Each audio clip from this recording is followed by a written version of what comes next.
For today's headlines, more Chinese ships spotted in West Philippine Sea. Second batch of Sputnik V arrived in the Philippines. No Pinoys hurt in Israel clash. PDP Laban accuses Pacquiao of disloyalty. Robredo leaves door open for 2022 presidential bid. Catriona Gray addresses criticism of not supporting Rabiya Mateo. Cloudy skies, isolated rain showers seen. Good morning, I am Sandy Lopez and you are watching Tribune News on You. Today is Thursday, May 13, and now the news. From 220 ships that scattered in April amid the Philippines' Balikatan naval drills with the United States, the Chinese People's Liberation Army militia now maintains 300 sea vessels within and in proximity to the country's exclusive economic zone in the West Philippine Sea. Several Vietnamese ships were also observed within the contested area. This was disclosed by National Security Advisor and National Task Force on the West Philippine Sea Chairman, Secretary Hermogenes Esperon Jr., who noted that the presence of the hundreds of foreign vessels was first reported following the military's maritime patrols last May 7 and 9. Esperon likewise reiterated that the government will continue to invoke the 2016 arbitral ruling, which established the country's rights over the waters despite the incursion of other claimants to the disputed waterway. The Philippines on Wednesday night welcomed the arrival of another 15,000 doses of Gamaleya's Sputnik V coronavirus disease vaccine. According to the Department of Health, the new shipment is a component to, or the second dose of the initial batch of Sputnik V vaccines, which arrived in the country on May 1. The initial batch of Sputnik V vaccines were distributed in 5 cities in Metro Manila, including Manila, Makati, Taguig, Muntinlupa, and Parañaque. Labor Secretary Silvestre Bello III said no Filipinos so far has been reported stranded or injured amid the ongoing back-and-forth attacks of the Palestinians and Israelis. In his interview with the Daily Tribune, Bello assured that they are closely monitoring the situation in Israel, where hostilities between the Israeli government and Palestinian nationalist group Hamas continue to escalate.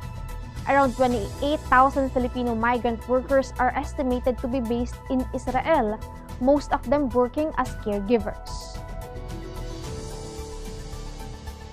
Tribune News on Q will be back after these reminders.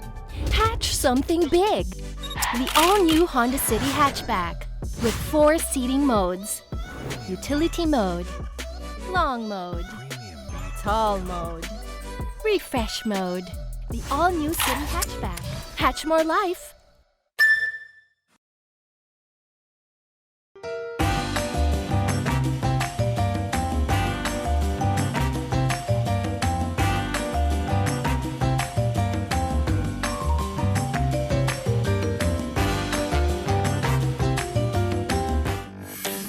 Araneta City, home to the country's first indoor shopping mall, the world's original Thrilla, and the first ever Bini Bini pageant. Now a place for your first win, your first catch, your first home, your first big break, your first date, and even your first love. Araneta City, the city of firsts. Viber is the free and secure way to connect with friends and family, anywhere. Send messages and make phone and video calls for free. Download Viber now.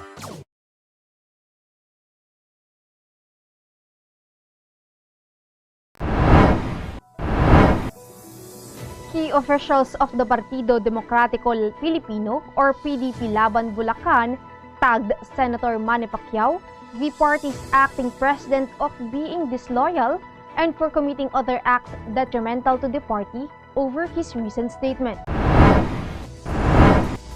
Around 20 PDP Laban members, including 6 town and city mayors, recently signed a petition to express their disapproval on the lawmaker's recent pronouncement where he questioned President Duterte's stand on the West Philippine Sea issue. Duterte is the chairperson of PDP Laban, the ruling political party in the Philippines. Pacquiao asserted that he finds the chief executive's actions and pronouncement in relation to the territorial issue as lacking and discouraging. Among the petitioners were Energy Secretary Alfonso Cusi and National Transmission Corporation President Melvin Matibag. They are calling for disciplinary sanctions against the senator. Vice President Leni Robredo still considers a possible presidential bid in 2022, contrary to speculations that she has been preparing to run for governor in Camarines Sur. This was the clarification made by Attorney Barry Gutierrez, Robredo's spokesperson, who refuted former Senator Antonio Trillanes IV's claim that the Vice President has decided to seek a gubernatorial run in her home province in the next year's polls. Gutierrez further said that Robredo remains open to all options, including a possible candidacy for president, and at the appropriate time, she will personally convey her decision on this matter. Robredo was shortlisted by One Sambayan as a possible standard-bearer of the opposition, along with Senators Grace Poe and Nancy Binay and Manila Mayor Isko Moreno. Trillanes earlier presented himself as the possible standard-bearer of the opposition coalition One Sambayan if Robredo will not run for the country's highest elected post. Miss Universe 2018 Catriona Gray broke her silence and addressed the fans' claims that she does not support the country's bet for this year's Miss Universe pageant, Rabiya Mateo. Catriona recently took to Instagram and posted some throwback photos of her own Miss Universe journey, asking her followers who they wanted to take home the crown. This seemed to have not sit well with some netizens and accused Catriona of leaving out Rabiya's name. Catriona responded by insisting that she has been keeping in touch with Rabiya privately and not everything is on display on social media. The Miss Universe 2020 takes place on May 17, Manila time. A low-pressure area remains 408 kilometers east of Davao City. It is embedded along the Intertropical Convergence Zone affecting Mindanao. This weather disturbance may develop into a tropical depression with the domestic name Krising in the next 24 hours, according to the State Weather Bureau Pag-asa. Meanwhile, Metro Manila and the rest of the country are projected to have partly cloudy to cloudy skies with isolated rain showers which can possibly cause flash floods and landslides. Heat index is predicted to play between 26 to 34.8 degrees Celsius, while the rate of humidity is pegged at 50 to 87%. That wraps up the stories this morning. Catch the latest news on our website, tribune.net.ph, and follow us on Facebook, Twitter, and Instagram.